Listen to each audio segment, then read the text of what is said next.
اللہ کے محبوب نے ارشاد فرمایا اگر تم اللہ پر توکل کرنے کا حق ادا کرو وہ تمہیں ایسا رزق دے جیسا پرندوں کو دیتا ہے کہ جب وہ صبح اپنے گھونسلے سے نکلتے ہیں تو خالی پیٹ ہوتے ہیں۔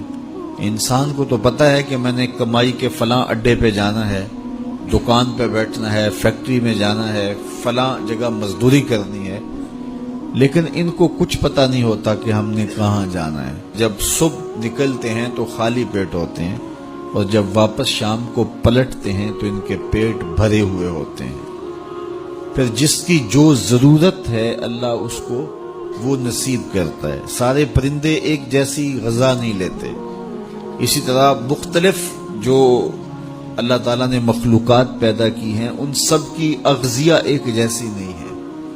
کچھ پرندے کچھ کھاتے ہیں، کچھ کھاتے ہیں، اللہ سب کو ان کی ضرورت باہم پہنچاتا ہے۔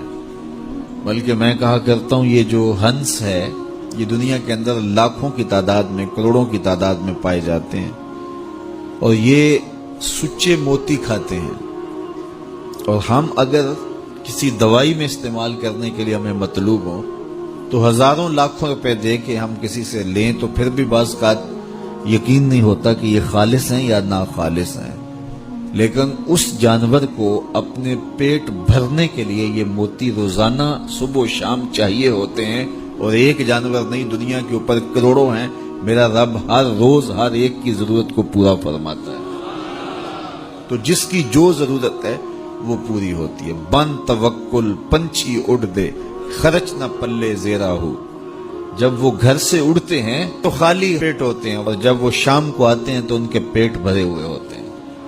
تو کوئی اڈا رزق کا مخصوص ان کے لیے نہیں ہے، اور سب سے اچھا کھاتے ہیں۔ وہ جو امرود کا باغ ہوتا ہے اس میں اگر آپ دیکھنا ہو کہ سب سے اچھا میٹھا امرود کون سا ہے تو وہ ہوگا جس کو طوطے نے چونچ لگائی ہو، کیونکہ یہ سب سے اچھا پھل پورے باغ میں، ایک نہ ہوتا ہے ایکسپورٹ کوالٹی، یہ اس سے بھی بہتر کوالٹی لیتا ہے۔ تو اللہ تعالیٰ نے اس کے لیے سب سے اچھا رکھا ہوا ہے، تو اللہ نے یہ انتظام کیا ہوا ہے۔ تو فرمایا میرے حضور نے اگر تم اللہ پر توکل کرنے کا جو حق ہے اس کو ادا کر دو تو وہ تمہیں بھی ایسے ہی رزق عطا کرے جیسے پرندوں کو رزق عطا کرتا ہے، اگر توکل تمہیں نصیب ہو جائے۔ حضرت رابعہ بصریہ کہ ہاں مہمان آئے تو خادمہ نے کہا مہمان آئے ہیں تو ان کے لیے کیا کیا جائے، کہا انہیں کھانا کھلاؤ، تو کہا کہ صرف ایک روٹی پڑی ہوئی ہے، تو مہمان 4-5 ہے، کم از کم 8-10 روٹیاں چاہیے، تو فرمایا اچھا اس روٹی کو اللہ کی راہ میں خیرات کر دو، تو خیرات کر دیا گیا۔ تھوڑی دیر کے بعد دروازے پہ دستک ہوئی، من الباب، دروازے پہ کون ہے؟ کہا فلاں کا فرستادہ غلام ہوں، میرے آقا نے آپ کے لیے کھانا بھیجا ہے۔ خادمہ نے کھانا وصول کیا اور کپڑا اٹھایا، گنا تو 4 روٹیاں تھیں، تو کہا جلدی جلدی اس کو واپس کر دو، اس کے آقا نے کسی اور گھر بھیجا ہوگا، یہ غلطی سے ہمارے گھر آ گیا۔ کھانا واپس کر دیا۔ پھر دروازے پہ دستک ہوئی، پوچھا من دق الباب، دروازہ کس نے کھٹکھٹایا؟ کہا فلاں کا فرستادہ غلام ہوں۔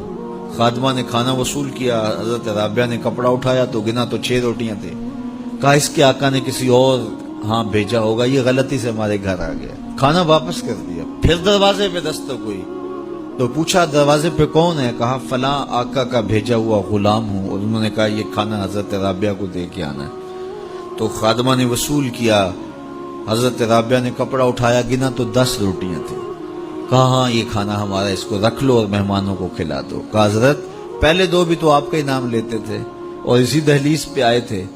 کہا میرے رب کا وعدہ ہے جو 1 دیتا ہے میں اس کو 10 دیتا ہوں۔ تو پہلے 4 روٹیاں تھی، پھر 6 روٹیاں تھی، میں نے کہا مالک 10 دے گا تو تیری بندی وصول کرے گی۔ تو اگر اس پہ توکل قائم ہو جائے، اس پہ بھروسہ قائم ہو جائے، وہ وہاں سے دیتا ہے جہاں سے بندے کو گمان بھی نہیں ہوتا۔ تو جب انسان اللہ کے فضل پر توکل قائم کر لیتا ہے تو پھر کام کاج ضرور کرتا ہے، لیکن اس کی زندگی کی جو ٹینشن ہے وہ ختم ہو جاتی ہے۔ بس وہ جتنا کر سکتا ہے وہ کرے، باقی چھوڑ دے اس پہ، تو پھر وہ خزانہ غیب سے نصیب فرمائے گا۔